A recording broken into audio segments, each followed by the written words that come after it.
Good evening, everyone. How are you today? Hi, Lee. Hi, friend. Hi, everybody. So tonight I am doing a little class with Darling Dragon stamp set, and I'm having a little bit of trouble with echo. Can you guys hear the echo, or is it only on my end? If you could let me know that, I'd really appreciate it. I might have to adjust a little. I usually don't have this issue because I usually can use headphones, but I can't tonight, and blah, blah, blah. Can you guys hear an echo? Hi, Charlene. I'm doing well. Hello, Camellia. You guys aren't hearing that echo. Okay, perfect. I can ignore it. If you guys are good, then I'm good. I'm not going to worry about it. Oh, good, good, good. Okay. Yeah, usually I have headphones hanging out the end of my phone, and I couldn't tonight. Anyway, long story. So how is everyone doing tonight? Are you guys going to be creating along with me tonight? I kind of hope you are, but if not, you can always watch this and then make the card later as well. Thank you all for letting me know about there being no echo. That's great. Hi, Flora. Hi, Debbie. Hi, Brenda. Hi, Spark Searcher. Hi, Heather. Hi, Carol. Hi, everybody. All right, so I don't know if you saw today, but on the MFT blog, I'm going to go ahead and put it in the comments here. We did a post that had the information for tonight's card. And so there, it should be in the little chat. And if you're watching on replay, I'll put it, I think it's already in the actual description of this video as well. And I did say to stamp and cut out your little images. If you didn't have a chance to do that, I totally understand. This was kind of, the information came last minute.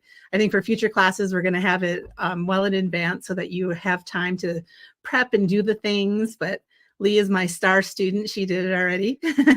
Hi, Brennan. Hi, friend. How are you? Hi, everybody. Hello, Andrea in Montreal. All right, so I'm gonna just chat for a minute just to let people have a chance to get here. And then I will turn the camera around to my overhead and we will start making this card. So we are gonna be making this card. There we see, which way should I go? That way.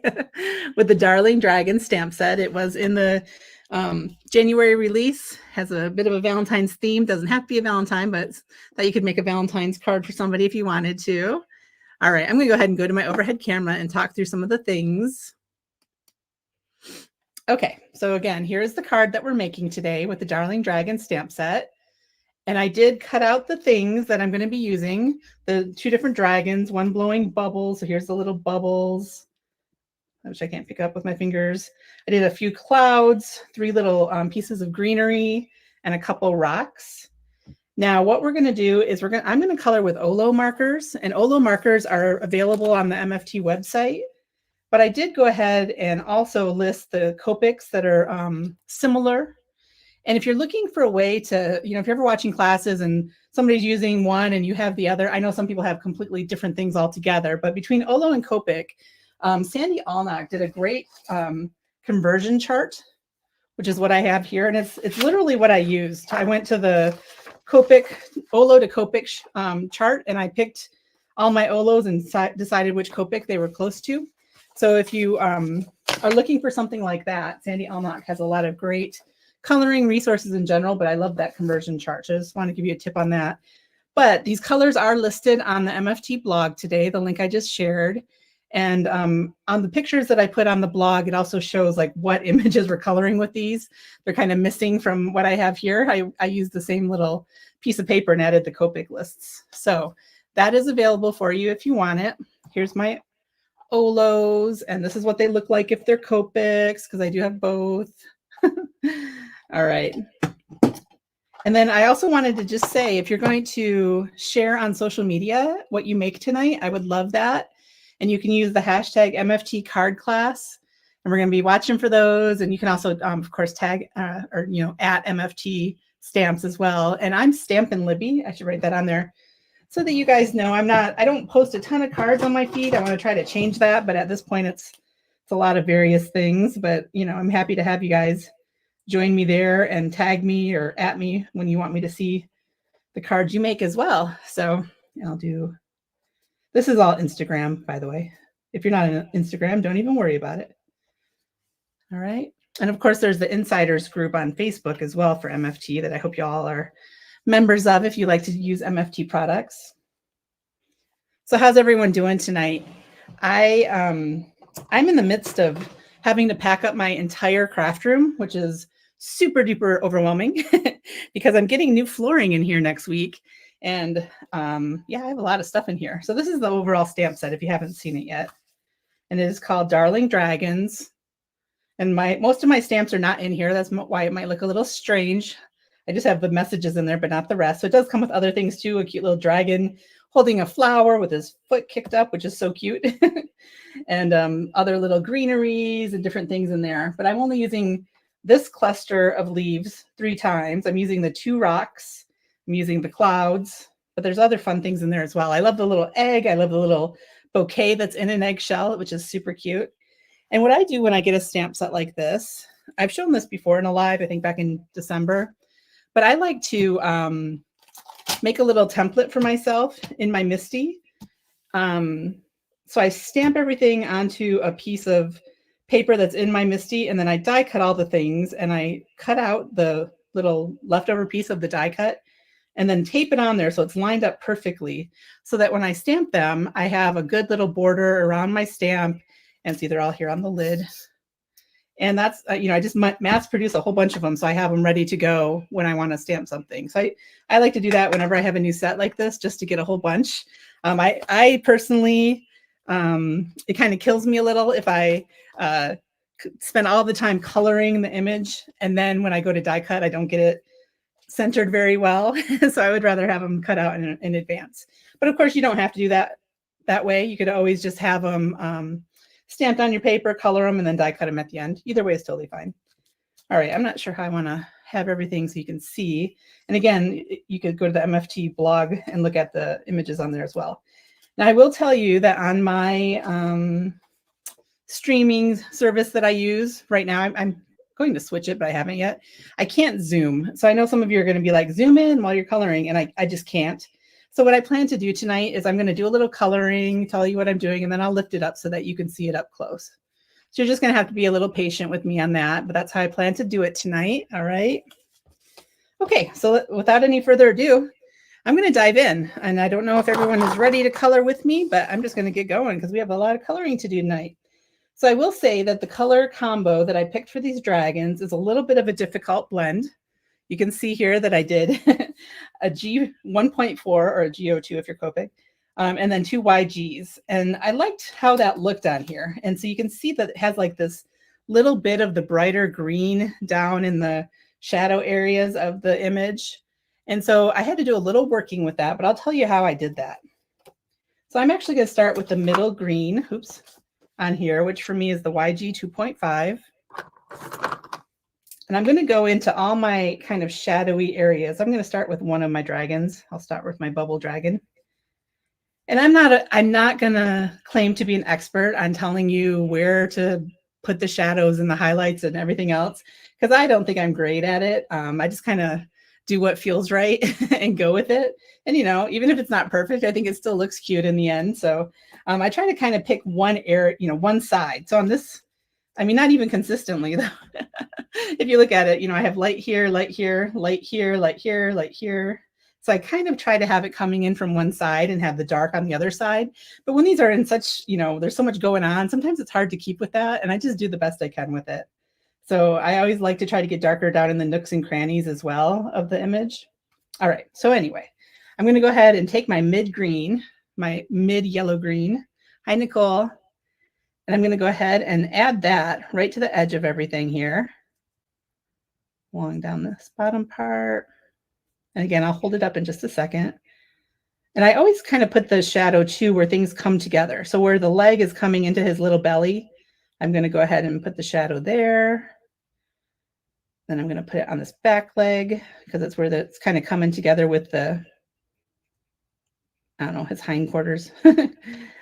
And I could do it on that side as well, but that's where I get into confusion. I'm not really sure. If you wanted to have like expert follow like Alberto on our team or, different people who really color well. Another thing I will say is that my friend Jen Shirkus, she does a great Copic 101 class on her website, which is Creative Chick. And I would recommend that too if you wanted to get a little bit better at coloring and figuring out how to use alcohol markers and stuff.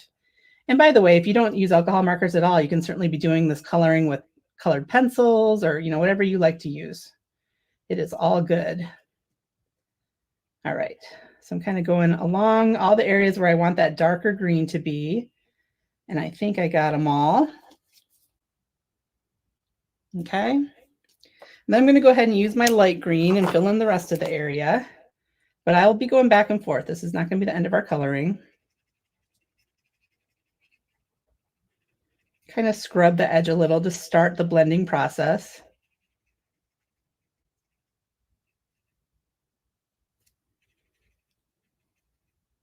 I do see that I forgot his little back arm, so I'm going to go back and grab that too.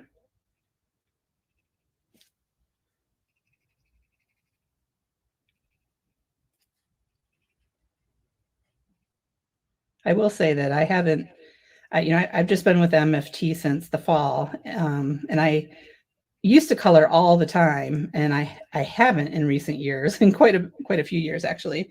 And so I'm trying to relearn how all the coloring goes, you know. So it's been fun. I love it. I think coloring is so much.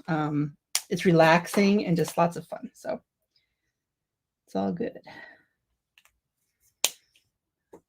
Jenny, thank you. I'm sorry if I was sounding like I was self-deprecating. I didn't mean to be, but I just know that there's some really, really great colorists out there, and I just try to have fun with it. All right, so now that I have that base layer of color down, I just did the YG 2.5 on the edges and then 2.3 to fill in, and now I'm going to my regular green, my 1.4 G 1.4, and I'm going to go back over those edge parts. And so I did it with the olivey green first, because the YG down first, just because I wanted to kind of, I don't know, it just kind of takes away some of the harshness of the this green, having that base down there to begin with, if that makes sense.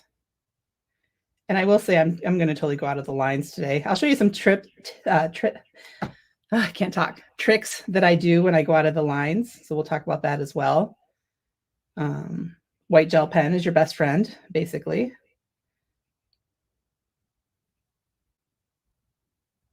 So I do think that first step of doing the darker, the darker of the YGs is important, because it just gives this green a different look than it would if I had just started straight with the green at the edge. Okay. See what we got going on here.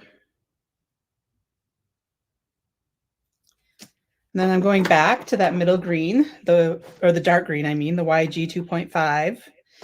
I called it middle because it's in the middle between the light YG and the green.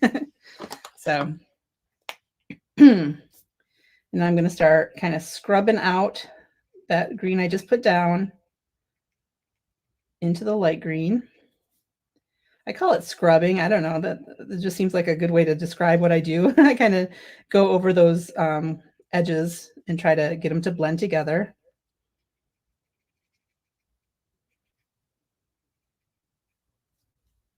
And I will go back and forth quite a little bit with this as I'm coloring it. And again, this dragon, the colors that I picked for it is the hardest part of my coloring, because I picked some greens that aren't normally necessarily what you would blend together. So it does make it a little more challenging. But if you keep working at it, it'll come together, I promise.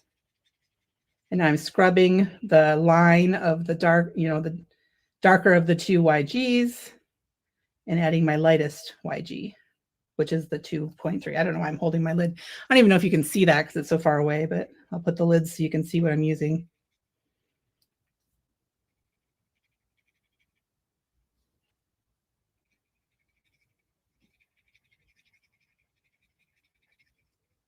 And kind of flick it out as well. Oops. So see how that looks? I think it looks pretty cute.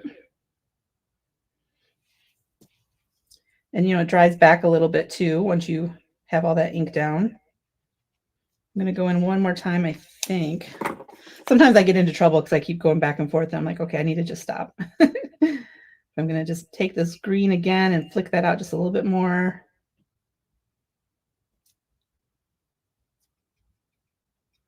Do you know the flicking motion of this kind of marker? It's kind of like this.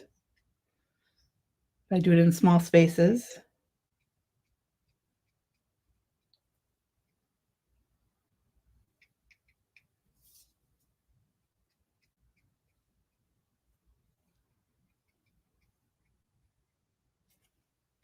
Okay, I think that looks cute. All right, I'm going to set him aside and do my other green on my other dragon. And it's basically the exact same method. I'm going to go in on the darker, you know, one side of it with all the dark, which I was not consistent, but I still think it looks cute. And add that, and then just go back and forth with those greens the same way that I just did it. And if you want a picture to refer to, it is on the MFT blog, just a reminder about that.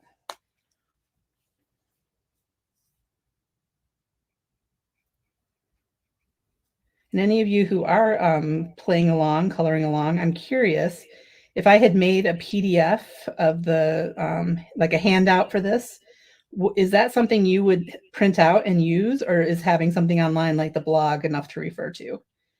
Not sure what I'll do in the future, but I am curious about your feedback because I want to keep doing this, especially once I get my new craft room all settled with my new flooring.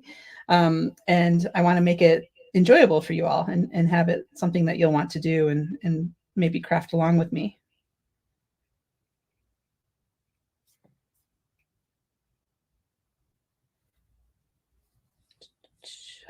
Again, I'm going where the belly meets the leg. I think I got everything on him. Let's see. Hi, Holly. Holly is saying yes to printouts. Okay. And so is Carol. Nicole says the blog is good. Lisa likes printout. Okay, I think there's enough people saying they would use a printout that it would be worth doing. Especially, it'll be mostly the same content, but just put it into another format.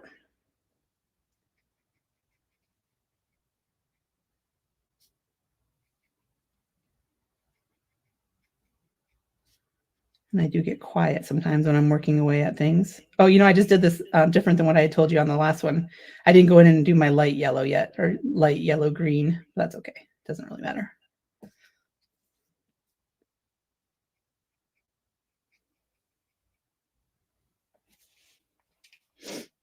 All right. Since I didn't do my light one yet, I'm going to go back to my YG 2.5. Again, my darker of the two YGs. And blend out that light green again.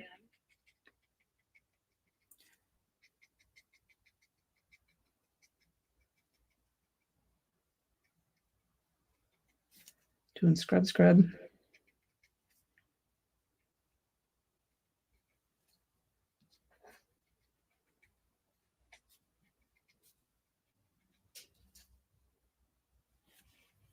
Okay.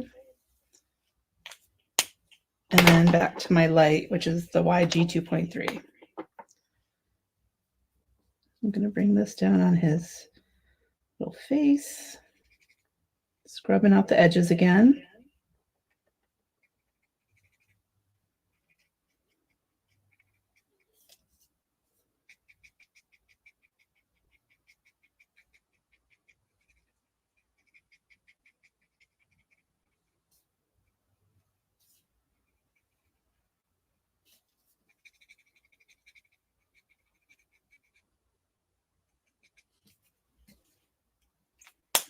Okay, so here's where we are at with these two dragons.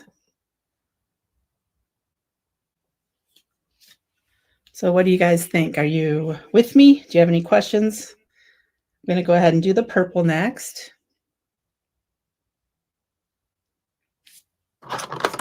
So for my purple combo, I picked these from Olo, which is V2.6, V2.4, and nope, not the R. V4.3. And so they are all V's, but you'll see that there's a big jump here because I go from a 2 to a 4 on the first number. But it all worked. I made it all work together again. So again, I'm going to start with my dark. And I'm going to go right along his inside of his belly.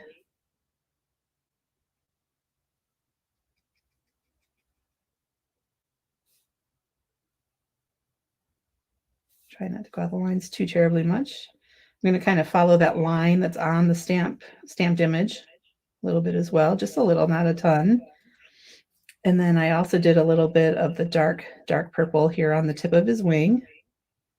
Oh, and by the way, I will mention, if you did use the Sandy Allnock chart that I mentioned earlier, this is not exactly what she said for the Copic equivalent of V2.6, V09. This is a little bit even darker, but she had V2.7 as V09. I think in Olos, there's just different purples. And so I think there isn't like a direct comparison for everything.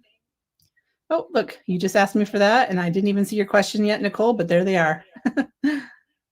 And again, I didn't put this chart on the blog, but I did just list all the Copic colors underneath my images that I put of the Olo markers. So the numbers are at least listed out for you for the Copics. But this is what they look like as far as the comparison. Not all of them are exact. You know, your colors aren't going to be exactly like mine, but I think this will get you close, and it'll probably be a fun blend for you to try these colors. Okay, let's see if I put this here. Hopefully you can kind of read that still. Back to this. I think I did. I'm not going to do anything more with the dark purple yet. I'm going to go to my V2.4. And I'm going to go ahead and try to blend and scrub this out a little bit.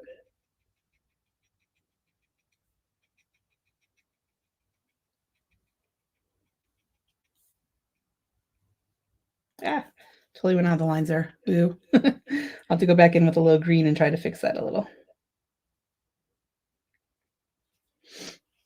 I have to try not to get too carried away with my coloring.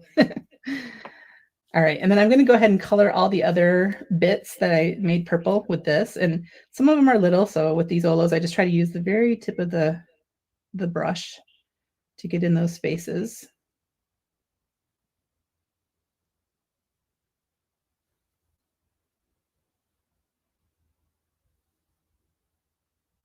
I probably should be finishing my belly before I go in and do this, but oh well.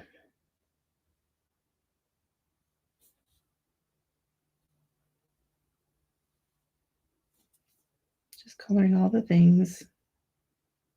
And I have no idea how late this live's going to go because I don't know how long it's going to take me to color all these, but I'm not on any time budget. So if you guys get tired and want to leave me, I'm on the East Coast, so it'll be, you know, it's already 8:20 plus here, but we'll just see how it goes. You can always watch it on replay if it's too late for you.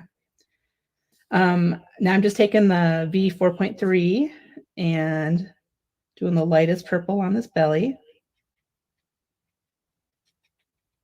Trying to blend the edge out of the color I put down before it. And also on this little wing. I failed to mention, but I am also coloring on just some printer paper. I like to have something underneath my coloring that kind of absorbs some of the ink rather than being on my glass mat over here. Because you can see I'm putting down a lot of ink on these dragons. And so I like to have something underneath it like that. Let's see, I'm going to go back in a little bit with this and kind of just flick it.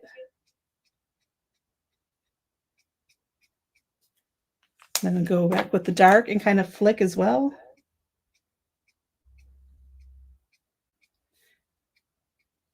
Oop. I'm going out the lines more than I do when I'm coloring alone in my craft room. That's okay. I'm going to let that dry before I try to go back in with more green to fix that. I think would be the way to do it. All right, and then I'm going to take the darker purple again, and now I'm just going to go and add a little bit of shadow or contrast or whatever to this. I'm going to go to the just like one little side of it and just add a little bit, add a little purple where that line is in there, purple over here on the side, and then just like a little dot of the darker purple on these tiny little places, on the tiny little claws, just to give it a little bit of variation. Okay, now I'm going to go in and see if I can kind of push this purple where I went out of the line. So I don't know.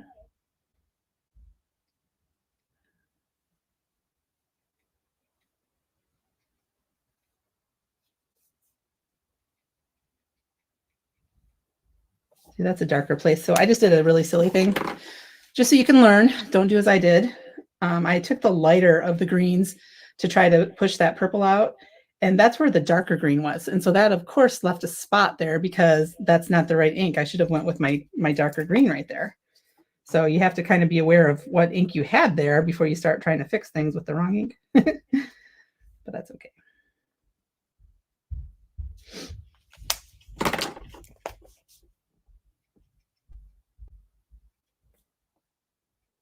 But that is how I fix something when I go out the lines. When it's in the, coloring on coloring, I'll take a marker and just kind of, you want to kind of push the ink. So I don't use the colorless blender for that unless maybe on the outside, but I don't use it that often.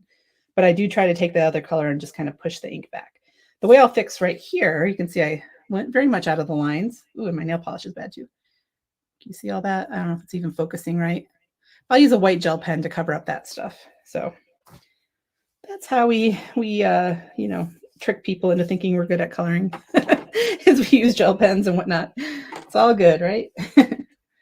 All right, I'm going to go ahead and do the purple on this. Same thing. I'm going to use the darkest along the edge where it meets the green, and then the tip of the wing, and then just do all the same kind of coloring. Put that down again.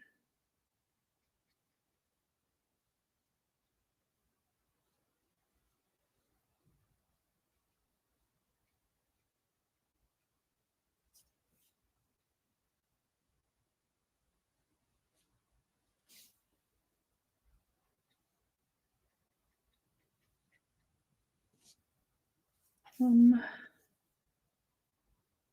did I decide? Yeah, I think this right here is the very tip of his wing on the other side. This little bit of purple. Looks like on mine I colored that whole area, but I think it's actually just the little tip that you want to color. Do you see what I'm talking about? It's down far away. Right back here. I think this is the tip of his other wing. And on my original, I just realized I colored it right up to his neck. And I think I colored too much there. But either way, it just works, right? That's a little detail that probably nobody even noticed. Scrub in my dark. So my plan here in this craft room, well, we have the flooring people coming in on Wednesday. So that's a hard deadline I have. That's just kind of stressing me out. I'm trying to just purge a lot of stuff too as I go because, I have like a couple decades worth of stuff in here and stuff I don't use. I used to teach in person a lot, so I have lots of multiples of different products. So my friend is going to come and pick some stuff up and donate it to a local high school art teacher. So that's kind of cool, things that I think that they might use. Yeah, I might even do some like mystery box for sale type of situation. I don't know. I was talking to Lee and Holly, who are here in the comments, about that and trying to decide if I wanted to do that or not.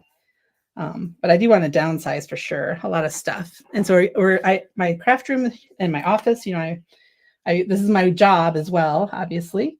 It's here in our basement. We were lucky when we moved into this house, which was back in 2011, that the basement was already finished. And I got to take over a pretty big room that was just kind of one end of the finished basement. When we were looking at the house, the previous owners had a pool table in here. It was like a little game room, and it became my craft room. And so at first, back in those days when my kids were little, they were 3 and 5 when we moved in here, and now they are 18 and about to turn 16, which is just mind-blowing to me. That's a whole nother subject. And this room was half playroom for the kids and half my stamp room. And once they got to the age where they didn't care about playrooms anymore, I'm like, okay, the whole thing is my craft room. And the problem with that is, for me personally, the more space I have, it seems the more mess I make. So I used to, in our old house, I used to live in Austin, Texas. We moved here from Austin, Texas. And I now live, if you don't know where I'm at, I'm in the Atlanta area, just north of Atlanta. And when we were in Austin, my craft room, my craft space was basically my walk-in closet in that house, like just one end of it. It was still filled with all of our clothes and everything, but that was where I crafted, was in one end of my walk-in closet, which was like a cave. It was so dark in there. There's no light, obviously. So anyway, hi, Tiffany. Hello. And hello, Carol. Thank you for the agreement. You like the idea of the mystery box. Okay, so there's the purple on there with the sky. I don't know if I held up the other one. So anyway, I have a lot of stuff in here is the point I was making, and I need to clean it all out, and my plan is to paint my walls. I'm a purple gal. I almost made these dragons completely purple, but I'm like, no, I'll make them green, I guess, but I have to put some purple on their bellies. And anyway, what was I going to say? Oh yeah, I'm going to paint my walls purple, like a really soft lavender, not like a bright in your face purple, but I think that'll make me Make me happy. Okay, for the heart, I'm just going to go in with my darker of my two R's, which is R 5.3 for the first pink. I'm going to do that down here where it meets the hand and the parts of the dragon. Flick it up a little. And then I also went kind of over on this side. Again, I do not always know the best place to put my shadows, but I just do what feels right and go with it. So Lisa's purple gal too. I love it. Now I'm going in with the 5.1 and just flicking out the edges, scrubbing them a little, and filling in that heart.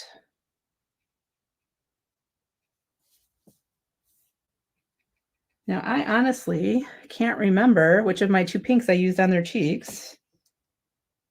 I think it might have been the brighter of the two. I guess I could start with the lighter and then see how it looks. So I'm just filling in the little nostrils with this light pink. It could be that one. No, it looks like it would be the other one. I can't believe I can't remember that detail, but I think I'm going to do the 5.3. So when I do the little cheeks, I never know, like on an image like this, where would his cheeks be? I don't know. I just kind of make it up. I also will go to the MFT site and look at what all the other amazing, talented stampers on the MFT design team did. Because if I go to this Darling Dragon stamp set, there's multiple images, after the main image of the stamp set. If you scroll through, there's samples that are team colored, and they always do such a beautiful job. And so I kind of look at what they did for ideas of how to color. But I'm going to go right here with this cheek. Ooh, this might be dark. It might have been the other pink. I'm going to try the other pink on the other one. And I just kind of dot it over and over to make those cute little pink spots. Here, I'm going to look. No, I think it's this pink. I think I picked the right one. I should have noted that a little better. For Copics, I usually use R20 for my cheek color. This is a little darker than what I usually use, but it is on green, so Okay, so that is that. The only other details I did is with the white gel pen, which I'm going to try this one and see if it works, and if not, I often will use this Posca pen, which is not a gel pen. It's actually an acrylic paint pen. It has a little tip to it, and that one, if you have trouble with gel pens working for you, I highly recommend you get this. It's a 0.7 millimeter Posca white paint pen, and it will always draw over everything. Gel pens, I will often get them going on my fingertip to get them going. All right, and so then I went and did a little bit of white here on the little, whatever these are. I don't know what that would be called on a dragon. The dragon bits. I'm going to go ahead and do a little white going back like this. Like this. I'll hold this up when I'm done. I think I did a couple little things here. All right, I'm going to try to do some little dots on his cheeks.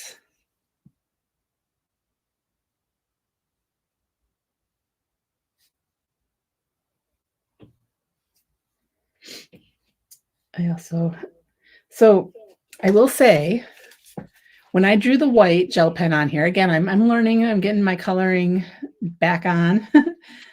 I did this one on the light part, and I was listening to somebody recently, and they said to put the white gel pen on the darkest part. And so I kind of did it opposite on this. So, and here I did both. I did darkest, lightest. So again, just do what feels right to you. It doesn't matter. It's all fun. But I don't know. I might want to do it here instead, but I'm going to keep with what I did on the original. So I did a line. And if you're one who does the gel pen a lot, where do you put it? Do you usually go for the darker part? I'm curious. I mean, it would obviously show up better in the darker part, right?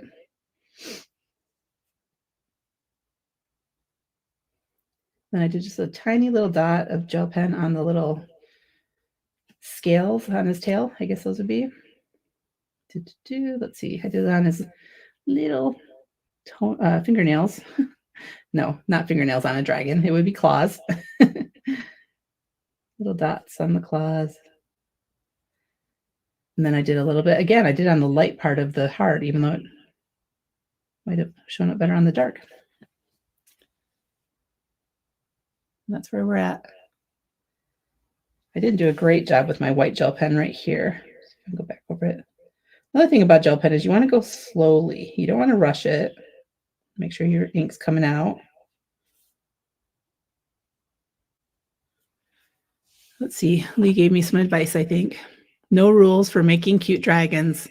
I color how I want, add highlights how I want, and add bling how I want.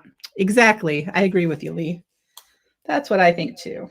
And I think he turned out pretty cute, even if I'm not following all the rules of there are no rules. There are no rules. Okay. Now this one, I'm going to put a little line here.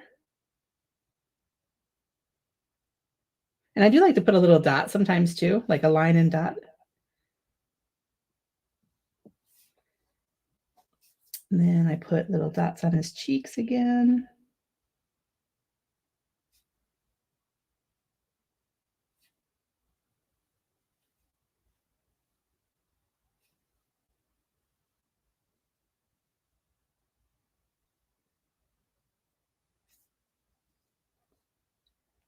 Didn't put any on his wings on my original.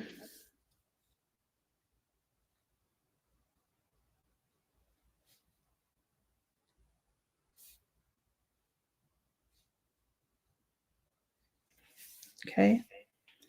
So there is that. Yeah, everybody's agreeing with Lee. Lee speaks the truth.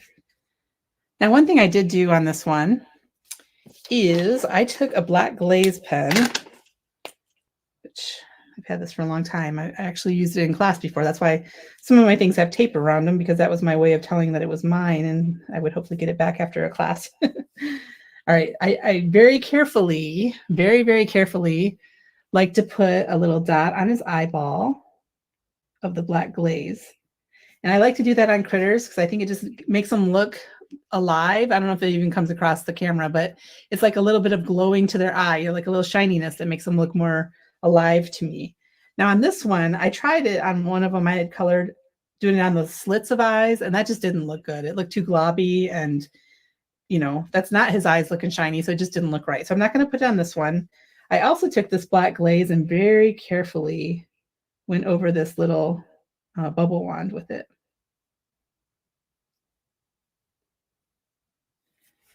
Okay, so there are my dragons, done and done. That only took 35 minutes, but look at how cute. Aren't they adorable?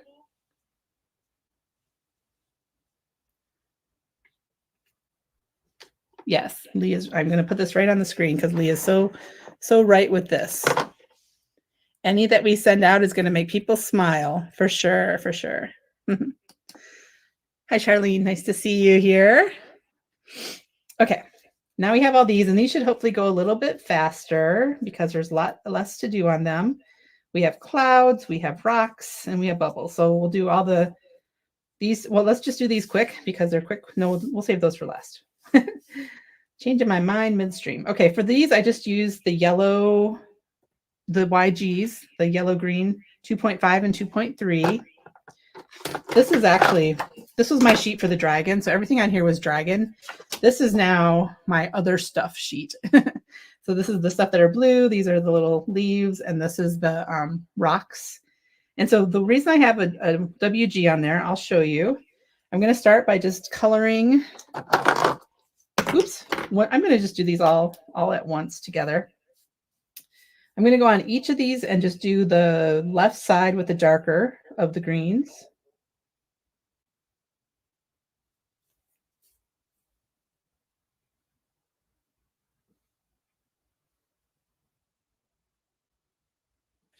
No, I'm not going to do them all. I'm just going to go one at a time because I worry about them, the ink getting too dried out before I try to blend it. And when we did a live, I think it was, when was it? I guess in December, with Lori Craig from Olo. And she said that you can just leave them uncapped, while you're working on something like this. They're not going to dry out that quickly. So I'm going to do that instead of opening and closing them and opening and closing them, which can actually be hard on your tip if you're not careful with the way you're opening and closing. Okay, so I just have dark green on one side, light green on the other, and that's the YGs. And then what I did with the gray is I took the WG5 or the W5 if you're Copic, and I just did little dots on them like this. Those are really showing up. I might have done the W3. If you want them a little lighter, use a W3. But then I went back in with the darker green and went over them again with that as well, just to kind of blend them in, soften them in a little. And I just added a little something down there at the bottom. Okay. You can see how it was on my cards. Come on, focus camera. Can you see how those dots are kind of blending in there? And then, of course, I am going to go in with the white gel pen as well. Yeah, the Olo caps are nice, aren't they, Charlie?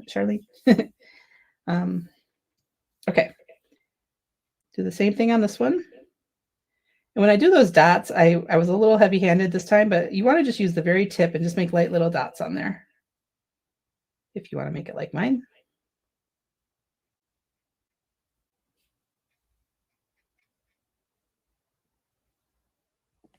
Go ahead and do them both. Why not? But really, the coloring on this card is obviously what's going to take the longest. Once we get to the rest of it, it's going to go quicklier. Quicklier? Did I just say that? Is that a word? Quicklier? I don't think so.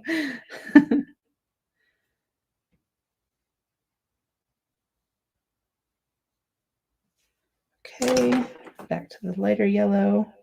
I say yellow, yellow-green, you know what I mean.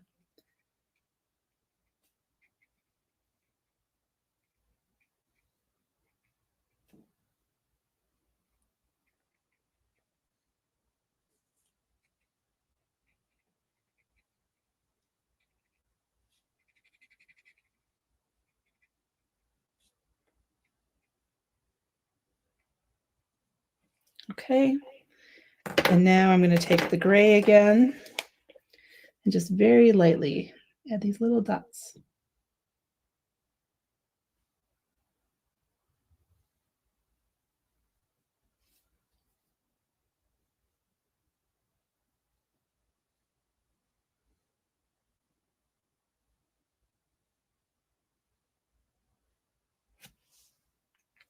Then back with my darker of the greens. Kind of go over a little as well.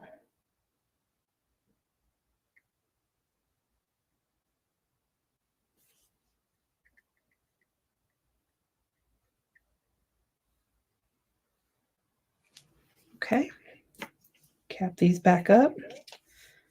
And then I'm going to do all the white gel pen at the end on these things. Tracy says she always loves an MFT dragon. I know, me too. Oh, I just realized I thought Charlene said she loves the caps and she said she loses them. Well, I guess that could happen too. All right. Oops. So on the rocks, I just did darker along the lines and at the bottom, lighter of the grays, higher up. This one goes like that. My stamping is very uneven. You see one is stamped a lot darker than the other. Oh, well, we're not going to worry about that.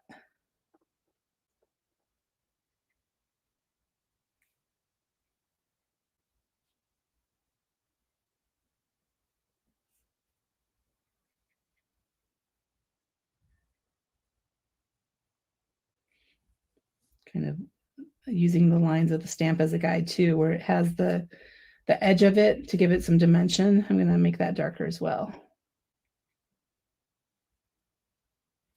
Okay, and our W3, WG3, blend that out.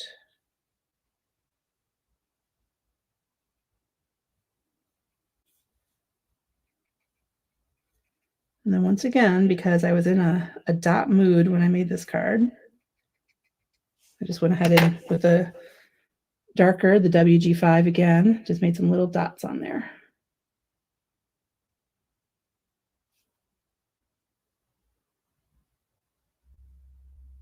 If your dots are just blending into the ink, you might want to let it dry a little more before you add the dots. That's a little tip. If you don't have success making things show up like that, you might need to just wait a minute for your alcohol to dry a little bit before you try to do things like that. let me kind of pick some of these up to show you where we're at.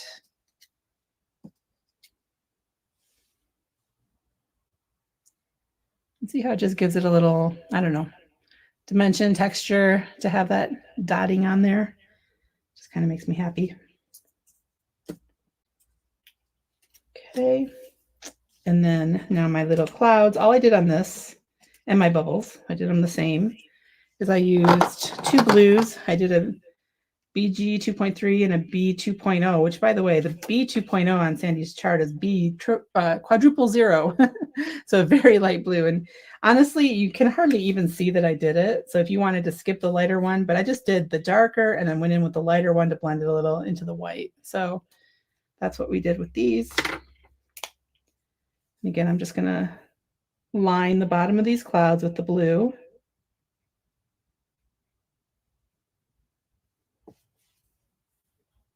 And I did 2 of the bigger cloud and 1 of the smaller. But you can do any cloud arrangement that you like in your sky.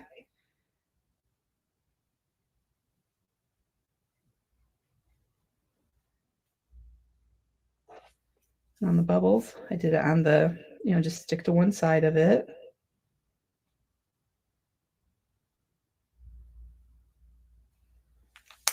And then the B 2.0 or the quadruple 0, if you're Copic.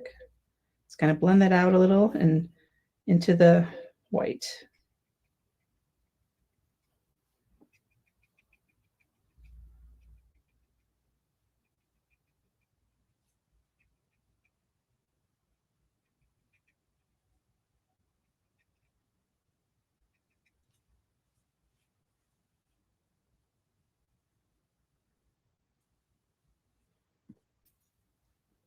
So I think that you can see the blending of it there, but it's going to dry back a little. Oh, Nicole, I'm so glad you're having fun. Sorry if I'm going a little too fast. I can't ever tell if I am or not, but you could even pause me if you wanted to. When you're on YouTube Live, you could even pause me, but then you'd be behind if you left comments and stuff. But okay, so now that we have all this done, I did do some out of the lines. I don't know if you can see that on that rock. So I'm going to go in with my gel pen and try to fix some of my boo-boos. So I'm going to start on this one. I'm going to go right here along this outer edge of this dragon where I have green and just look around. Is there anything else? Maybe a little bit here on the edge where the wing is. I went a little bit out with the purple. Maybe a little here as well. So can you see where I hid some of my boo-boos? And a little bit of extra purple on his belly, but I don't know. You want to be careful when you're doing this because you don't want to go over the black and then mess up your black line, which I did a little bit there. So sometimes it's not even worth trying to cover because you might make it worse. But I'm going to try on this one to cover that a little bit.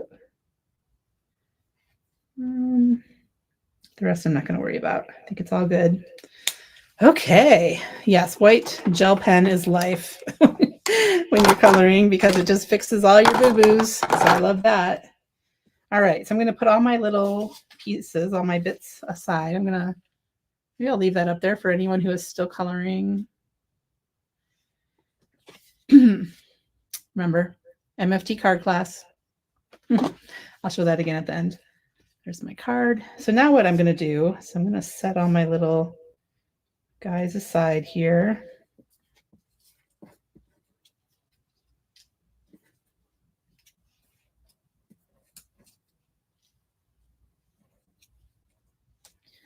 And I'm going to work on the background.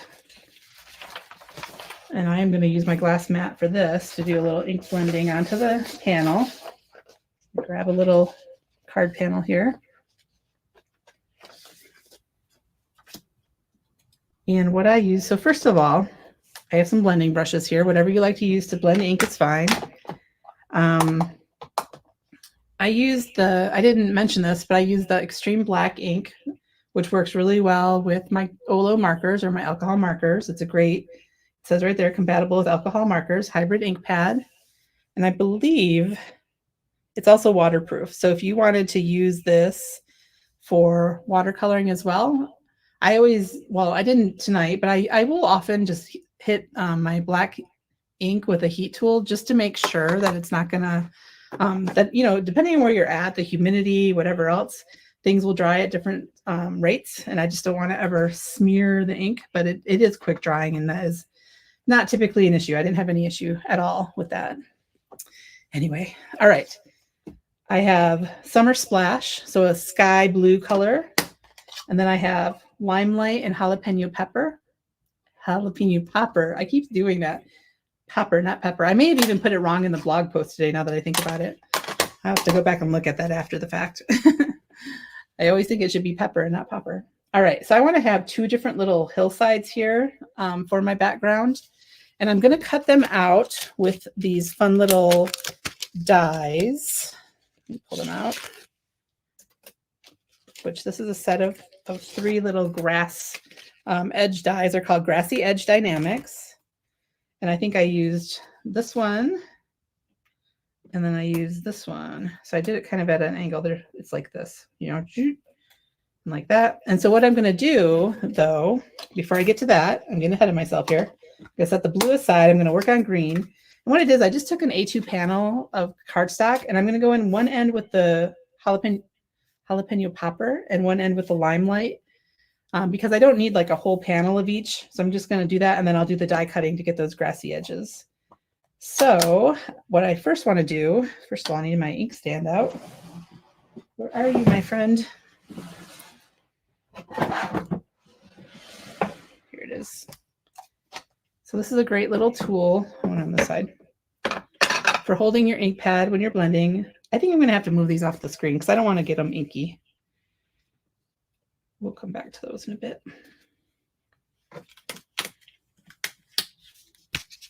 Okay.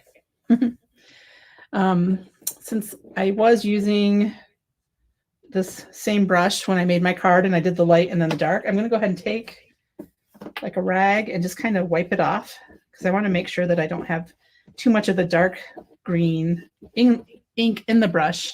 You know, what am I trying to say here? I want my light green ink to be light green when I blend it. So just trying to take a little bit of ink out of there. I'm going to take a little quick drink of water. Okay. And I'm going to do my ink blending. I'll put that up here. Trying to figure out my situation here. All right, so I'm just going to get some ink in my brush, tap it off a little bit, and then just start coming in a circular motion and getting this light green ink on here.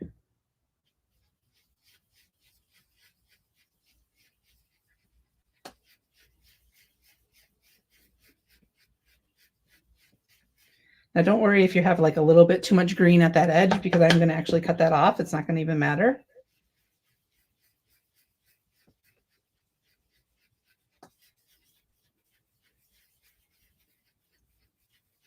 And of course, you could have done these hills with just colored cardstock, but I am going to do a little bit of inky technique on them. So I wanted to have the ink. All right. Rub my brush off a little, although I'm going to a darker one. It doesn't really need to be necessarily wiped off. I'm going to my jalapeno popper. Getting some ink on there.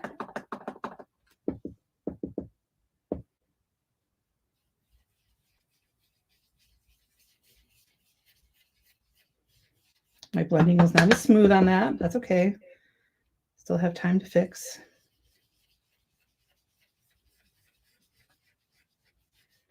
Plus, again, that's not even going to necessarily show.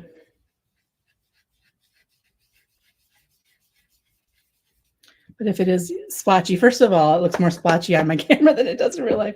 But also, the ink does kind of dry back and blend together as it dries. So you don't have to be completely sad that it's going to look like that when it's dry, because oftentimes it doesn't. But I just go and add more ink, try to smooth it out. Again, I'm going in circles. I try to keep a soft touch, but I'm kind of heavy-handed when I ink blend, if I'm being honest with you. Okay. So now I'm going to go ahead and set this aside for a second. clean this up. I'm going to take a little bit of water on here to help me get that ink up. And I'm working on a glass mat. If you had a craft mat to do your ink blending on, or a silicone piece, or however you like to do your blending, I do like using it on some kind of slick surface rather than doing it on paper, because all that paper, if you have paper, all that ink is just soaking into your paper, where when it's on here, it kind of is a smooth glide onto your cardstock. And you can even, I just cleaned all that up, but I could have even picked up more of that with my brush and put it onto my panel as well. All right, now the next panel is actually going to be my top of my card, but I am going to cut a little bit off the edges because I did go in with a stitched rectangle when I was done with this. Hi, Heidi. Welcome home. You can always watch on replay. I did all the coloring of the images already. But if you want to make the card along, you could always watch it on replay or just hang out with us and chit chat tonight. That's all good too. All right, so I went down with this. Again, I'm going to start and just kind of blend onto the panel. And I'm just going to go down, get softer as I get to the edge of the grass. I don't even know what I'm saying here. See how I kind of left it white there. I didn't go all the way down solid. I left a little bit of lighter or white edge as I move down my panel. So that's what my goal is here. It's not to make it just one solid blue color, although if you like that look for your sky, that's totally okay too. It's your card.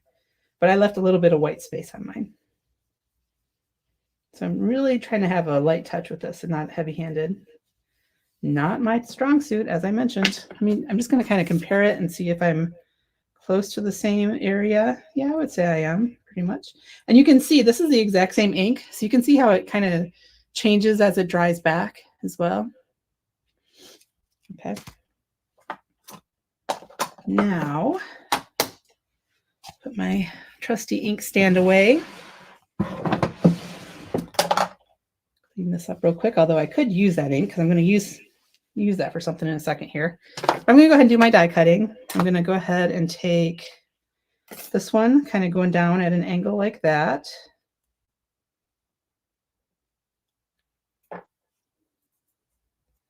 That is a pretty blue, isn't it? I love the MFT inks. They're so pretty. Oh, getting out my tape, but I actually have a whole bunch of ones that I had already used. So I'm just going to reuse my tapes, especially because I don't want them to be overly sticky. I'm putting it on the side that is my negative piece. You know, I'm not putting the tape down where it's the panel I'm keeping. I don't want to lose that, if you know what I mean. Nice to meet you too, Kenzie. Thanks for being here. Okay. And then this one, I did kind of like this. And if they're not the exact right size yet, that's okay. I can always trim it down. Putting that again up on my negative space, not the part that I'm keeping. Make sure I have these going the right way. She does not. Wait. Yeah, goes like that. I think I had it right. Had a little brain moment there. Try that one right. I think this is so wet the tape isn't even really sticking to it, but it's good enough. Okay, I'm going to go to the side and put this through my die cutting machine.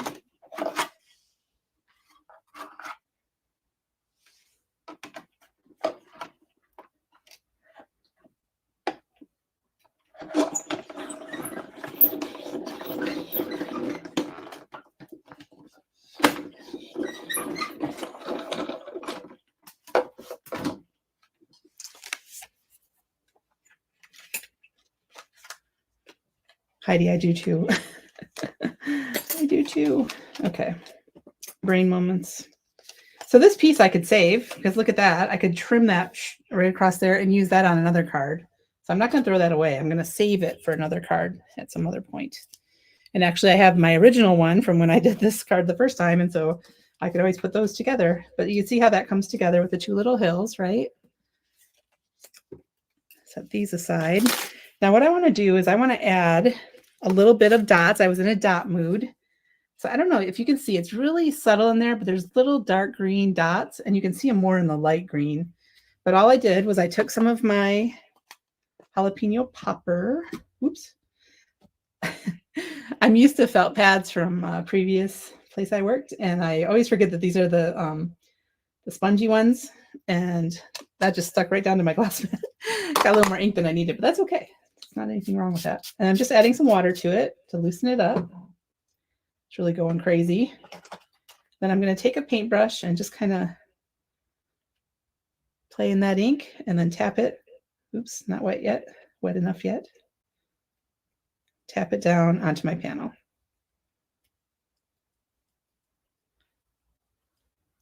And there's different ways you can tap these. You could take like something else, like a pencil, and go like this. However you like to tap. I'm getting splatters all over, so you do have to be careful if you have things you don't want to get splattered. The other day I got splatters on my computer mouse. All right, so I have a lot of green there, and the mixed media person in me wants to just sop all that up because it's so pretty. I don't know if this cardstock probably wouldn't take it well. I need a piece of, do I have any watercolor paper handy? Let's think. I have this one with some purple on it. I'm just going to do it. I just have to. I can't help it.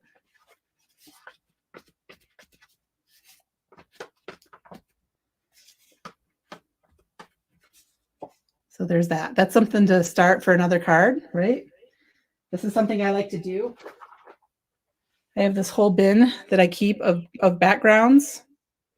And so whenever I have ink just sitting there on a panel like that or on my desk, I can't help it. I have to do something to sop it up. Now I would take my heat tool, dry this, layer on more, do all the things. But anyway, that's not what today's card is about. I just had to show you because it's an obsession of mine. And I like to just, like I said, have that bin of backgrounds ready to go. And that one isn't, I would add more to it, but I love building up those layers. So anyway, little side note. Maybe I'll have to do a live at some point and like really go all mixed media on you guys with MFT products. I think it'd be fun. Okay. Cleaning up all the green, and I'm going to do the same thing with blue for my sky. Lee and Holly are my mixed media gals.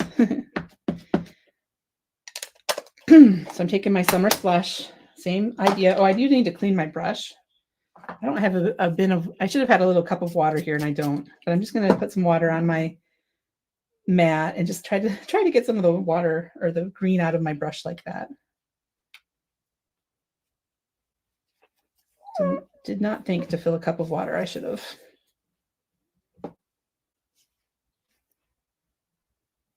Could add a little more water to this one. It's a little stiff. There's still a little green in there. I can see it tinting the blue a little bit of green, but that's okay. I don't care. I'm going to kind of put my hand here because I don't want it to go too much down into the white space. So I guess I did on the original and didn't worry about it. This is going to show up more because I have green in my brush. You guys don't be like me and just clean your brush a little bit better. But I still think it'll look cool. Not going to worry about it. You can see the green on green. It kind of dried right into there. The ink was probably still a little bit wet. I should have hit it with a heat tool, but that's okay. I'm not going to worry about that either. But if you're getting results that you're not completely thrilled with, if you want to see more dots, I recommend you hit it with a heat tool to make sure that first layer of ink is really dry before you try to add the dots. Cleaning my brush again, or trying to as best I can.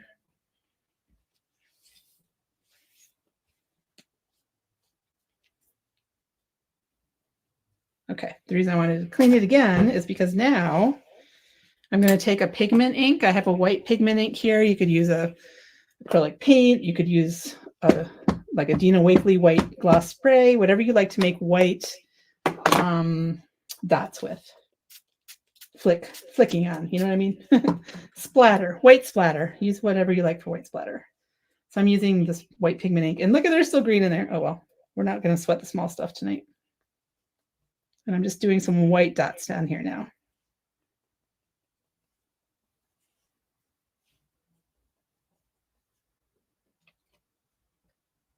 So can you kind of see in there? There's some white, there's some green, all kinds of stuff going on. Now this white will probably show up better on the green than the green did. It just adds a little more texture to your card. Not actual physical texture, but the idea of texture.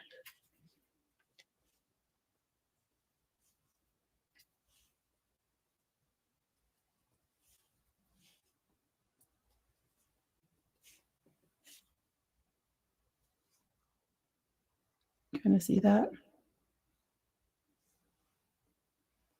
Yeah, the tinting color isn't bad. It's all good.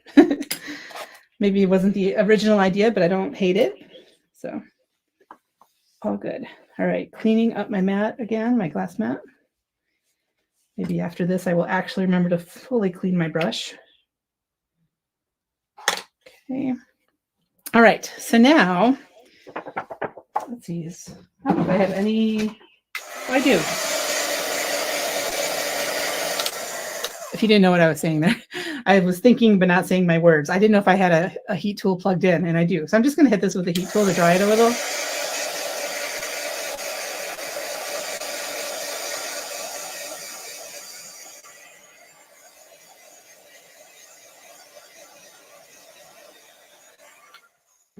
You can see on this one, tonight I went a little more crazy with the white than I did on the original, but doesn't matter. It's all good. All right, so now what I'm going to do is I'm going to go ahead and put this on here together. I think that's a good amount of green. I don't even know, like I didn't measure or decide how much green I was leaving. I just, I want this to come down. I want to have a space, I just want to layer them together. It doesn't matter if it's but I'm going to put these down. And then the last step I'm going to do for that panel is I'm going to take one of these stitched rectangle. This is from the stacks number 2 of stitched rectangles. Taking the outermost one, and that is going to make my stitched edge on here. So I actually went ahead and just put this all the way, I'm going to tape those on and then just put that whole panel through my die cutting machine. The first time, when I first made this card, it didn't completely cut it. I had to do a little trim, but I'm going to go back and forth a couple times this time. And I also didn't put my adhesive right out to the edge because I don't want to have to cut through that adhesive.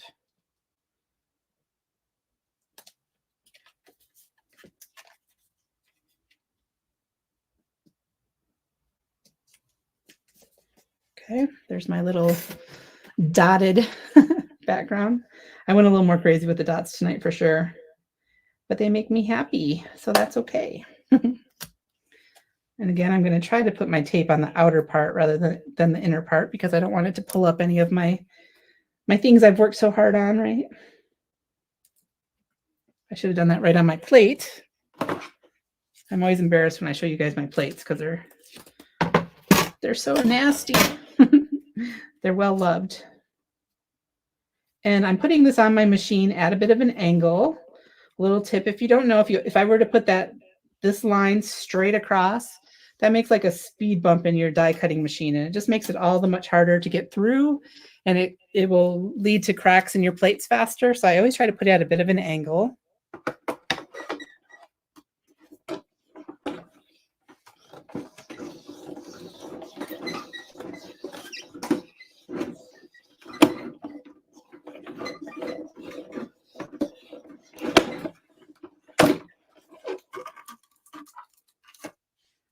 I have whoa, what just happened? Hi, everybody. I don't know why I decided to do that. Let me go back to here.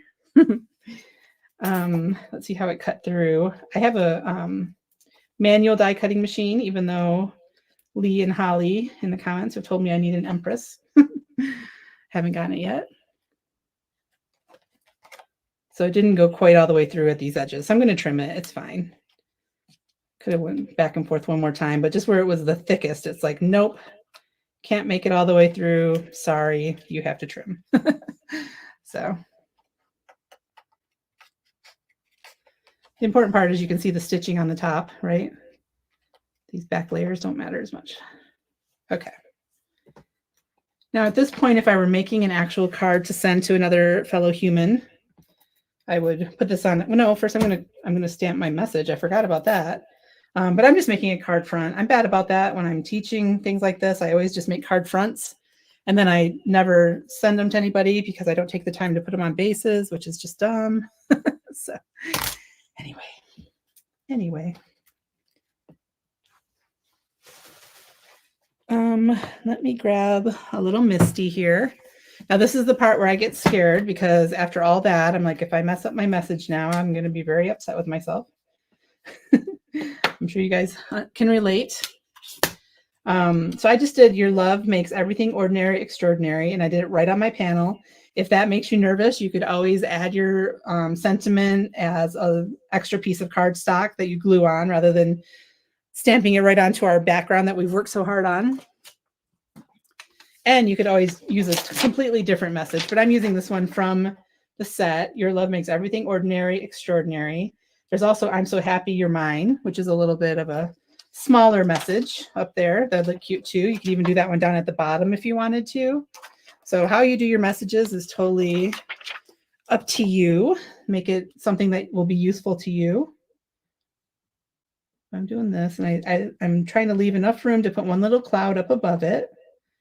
Trying to make it somewhat centered and straight, which is, you know, always a challenge. Does that look straightish? Yeah, I think so.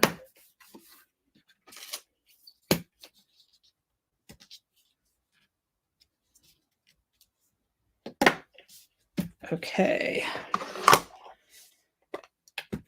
Using my extreme black again.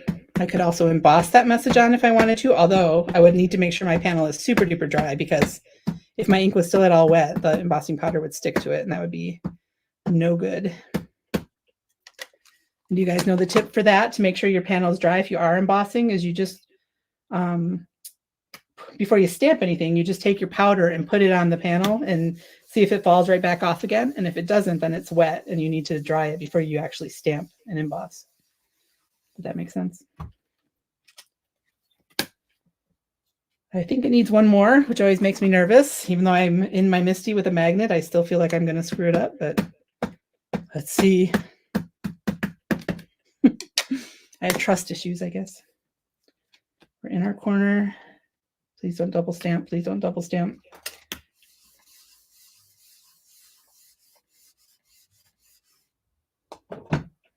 Moment of truth. It's good.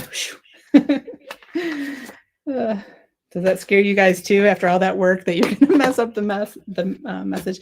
I have a sticky mat, Charlene. I don't know why I'm not using it tonight. It's down here somewhere. But yeah, that would also make me feel more comfortable that things aren't going to shift on me if I had some kind of sticky surface in my Misty, which there's all different ones that you can get, different types of sticky mats, but that would be a good idea. There's even one that Misty sells themselves that goes in there. Right, cleaning my little message stamp to put it back away.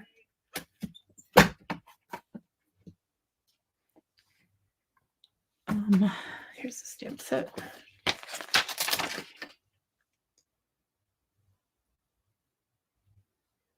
But as far as if I had messed up that message, you know, it wouldn't have been the end of the world. I could always put like a strip of paper with my message over top of it if I had made a goof. Yeah, I don't actually have any embossing folders, Holly, but that is a good tip. So at this point, I would either put this on a card base or, like I said, on a card front. And we have that little bit of white border there. So I'm going to take my big old foam tape roll here. The one I happen to have right now is black. I don't know why.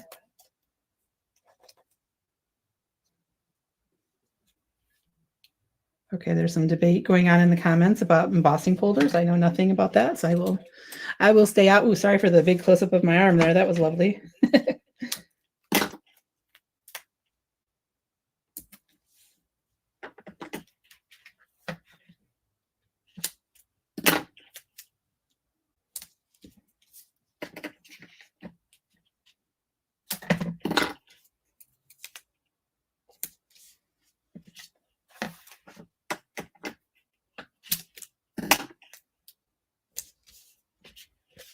Okay.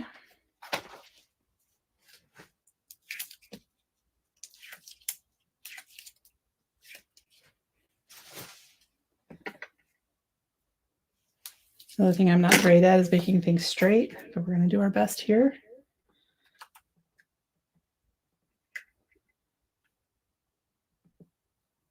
I should do the trick that I've seen people like Kathy Zilski do, or I don't take all of the backing off of that and just kind of get it good and then pull the rest off.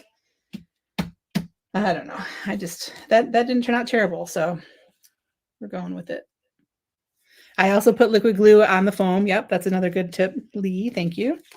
If you put liquid glue along that foam tape, that gives it a little bit more wiggle room because it has the give, or whatever you want to call it, from the liquid glue.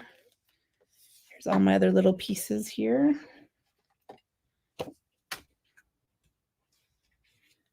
I didn't say that, but since I die cut it, of course, I was going to say you could also pop up that grass layer, but if you did that, you would have to die cut it before you did that. Like I didn't have to die cut those things all together. I could have die cut around, the bottom of this piece before I put it on there, if that makes sense. And that would have been probably easier on my die and on my die cutting machine and everything else, but whatever. And speaking of liquid glue, I'm going to go ahead and get out my little MFT on point precision glue here and start gluing things down. So I started with tucking a little, one of my little greenery pieces. Oops, too much glue. Behind, like I just kind of put it right down in here, just tucking it in. And the dragon's going to be mostly covering it anyway, but oh, you guys, hold the phone. I forgot to put white gel pen on all my other little pieces. You guys didn't say, hey, what are you doing? Because I want to dot all the things. I need to put dots on this.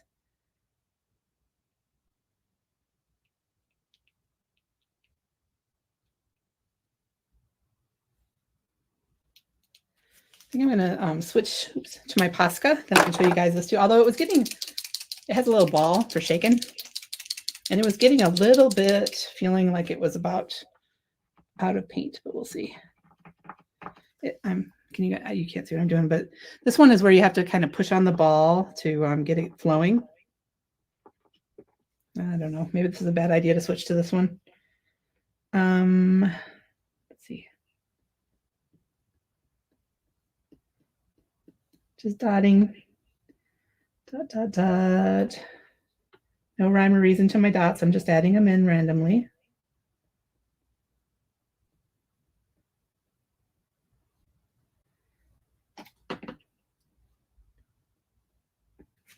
Okay.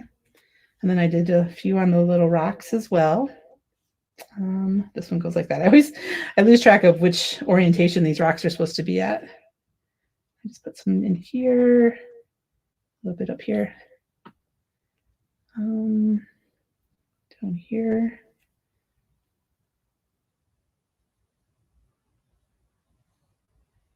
I don't know. I feel like I put this one wrong. Did I? I put it like this on my card. I just realized that, and I don't think that's actually how it goes. It goes like this. Whatever orientation you want to do your rocks, it's all good. It's up to you.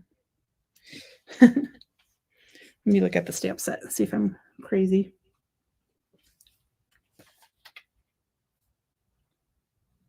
That's upside down. Like, wait a minute. Yeah, this is how it's supposed to go. I had it sideways on my card. I didn't even realize. And then I also did little lines on my clouds again. And my bubbles. No, I didn't on my bubbles, but I'm going to this time because I think it needs them. I think I forgot last when I was making the other card.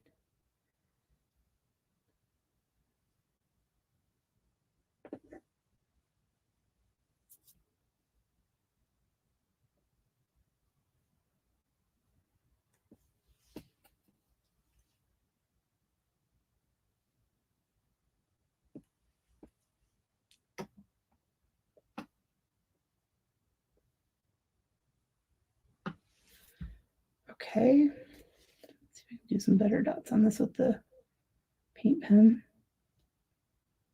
Again, most of that's going to be covered, so I don't even know why I'm bothering. Okay, now I'm going to tuck this little rock back here. Oops, and I did him flat as well.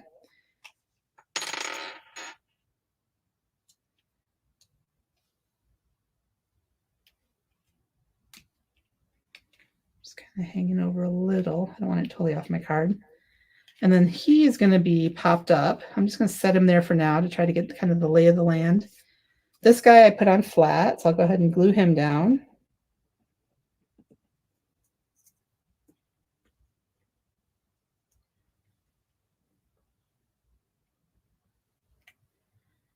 I don't know that it's exactly the same as my first one, but that's okay. I'm going to grab my little block while that's gluing down. I'm going to pop up my clouds. Let's see. I'm going to first put this one on flat.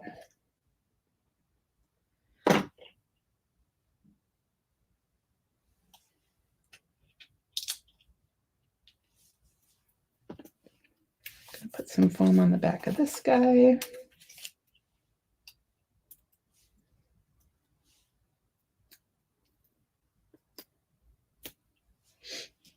And on the back of this one.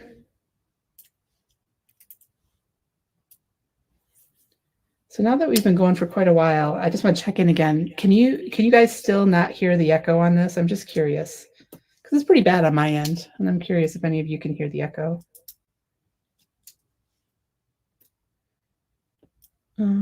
This one's going to need, I'm going to put foam on this side of it, and then that side's going to glue to the plant that it's in front of right there. So this side will be glue, this side will be foam. Still no echo. Okay, good. Thank you guys. Appreciate that feedback. Okay, didn't mean to grab two of those. Ah. Sticking to my fingers. Okay, I'm gonna need some little pieces on my little bubbles. I think I even cut these in half. They're so little. Kenzie says she hears a little bit of echo. Okay. I think this might, if you guys are at all interested about streaming software, I use StreamYard and I've been using it for quite a while, but there's things I don't love about it. One is that if you're using an iPhone, which I am, and you don't have headphones out of the back of it, it will echo because you can't turn the volume all the way down on an iPhone, which is just crazy to me. And it's a problem with StreamYard for some reason. And so I usually have headphones out the back of my phone and it's fine. It doesn't echo. But today I had to have it plugged in because I was like an hour away from going live. And I'm like, oh my gosh, I've been messing around on my phone. I only have 19% battery. So I started charging, but it just wasn't enough time to get it fully charged before this live. And of course, I didn't want to lose battery partway through. So I'm actually plugged into the outlet, my phone is charging as I'm going or plugged into power or whatever. And so I didn't want to, I couldn't use the headphones. That's what I'm trying to say. Gosh, my words are not coming out. But so that was my reason. Okay, so I did the thing. I don't know if you guys saw while I was talking. I put the glue on my foam adhesive, which I do a lot of times to give it wiggle room. And I also just feel like it even bonds it down on the card better so that if I were to actually mail this, it wouldn't fall apart on me. So, all right, this one I put like kind of on in front of that little cute dragon. I'm going to put this one in front, popped up. Are you guys clear on what I'm popping and what I'm not? I'm not even saying it, I'm sorry. But this down flat, this one I'm popping up, down a little bit from it. And then I'm putting this rock with a little bit of glue on the side because it's going to stick to the plant, and then foam on the other. So it goes right here. I'm going to put a cloud up at the top and a cloud on top of the other cloud. On my bubbles. Don't forget my bubbles.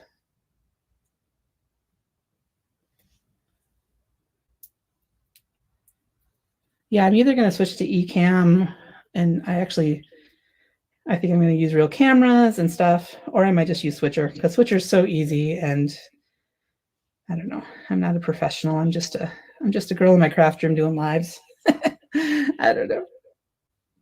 but I've been using StreamYard for so long because it makes it really easy.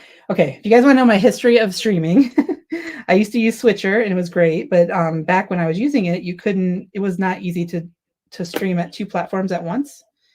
And I wanted to do Facebook and YouTube at the same time, and so I switched to StreamYard, but then it had those limitations. And then, you know, a lot of people use Ecamm, and I think I will probably switch to that, but it just feels more complicated to me. I don't know. Okay. Yeah, I wish I got a new iPhone in the fall, Charlene, and I wanted to use it to keep it to use as a camera. And we had to turn them in because we, you know, we got money back for turning in the phones. And I'm like, okay, fine. But we have a local Buy Nothing group here where I live, and I got a webcam on that for free. So I'm going to try it and see if it's any good. Okay, guys, enough of that. Here's my card, all done. The original and the new one, they look pretty much the same. So I hope you had fun watching me, or I even more so hope that you created along with me, or if you do after the fact as well. If you share it on Instagram or social media, use hashtag MFT card class. I'd love to be able to find what you made. You can always also tag me on Instagram, which is Stampin' Libby. You can, I said tag, you know what I mean, is that tag? I don't know. You know what I mean. After an hour and a half of teaching, my brain is complete mush. All right. And then you can also do add MFT stamps if you want to put MFT on it. And so, yeah, that was fun. So let me go back to my face. So I hope you had fun. I hope you, I don't know, learned something new. Maybe not. Look at this pole. I didn't mean to have that in my camera. Oh, well. Let's see. All right. Yeah, so I want to make these classes a regular thing. I hope in the future, going forward, you know, we talked about having a PDF, so I will do that for the next one, hopefully. Honestly, guys, this next one, this month is crazy for me because of the whole craft room situation. And so I'm not sure what I'm going to get done. I'm also traveling to MFT this month, which is going to be so fun because I haven't actually ever been down there. To MFT HQ. So I can't wait to see everybody there. That's going to be so much fun. Maybe when I'm there, I'm going to have to do some behind the scenes of the warehouse and stuff. That'd be fun. But anyway, the next one of these make-alongs, or I shouldn't call it that because that's what I called it at my old job. But anyway, these MFT card classes is going to be February 22nd. It's a Thursday night again at 8 p.m. I probably will always do Thursdays at 8 p.m. just because. And that one is going to be with the new one of the new stamp sets. Oh my gosh, Libby, why am I drawing a blank on the name of this adorable stamp set? Hold on a second. Sorry, I'm turning my back to you, but I have to look it up. This one. It's called Squishy Hugs. How could I not forget Squishy, or how could I forget Squishy Hugs? Can you see? So what we're going to do is we're going to make an interactive card. We're going to color this little bunch of squishes, squishmallows, and we're going to have these guys jumping in because we also have these hop, skip, and jump little, you know, tracks that we're going to make it interactive. And then MFT also has these little spin and slide discs. So these are the things, if you want to make along with me next time, that you need. If you want to use the same things, I'm going to use the Squishy Hugs, the hop, skip, and the jump dies, the dies in this as well. It's the duo, and then also the spin and slide discs. So that will be on February 22nd, Thursday night, 8 p.m. Eastern again. And I hope you'll join me. We'll have information about it on the blog again, like we did tonight, so that you can see what I use and get ready to create along with me. Or you can just hang out with me and chat and maybe make the card later, maybe never make the card. It's all good. So, all right, guys, I have a lot of work to do in this craft room, and I might do a little bit more tonight before I go to sleep. And then, yeah, I have to have everything out of here by Wednesday. That seems really hard. All right, guys, thank you for being here tonight. I had fun chatting with you while I created, and I had fun making my card again, and I love those darling dragons. So I will see you again soon. All right, take care, everybody. Bye.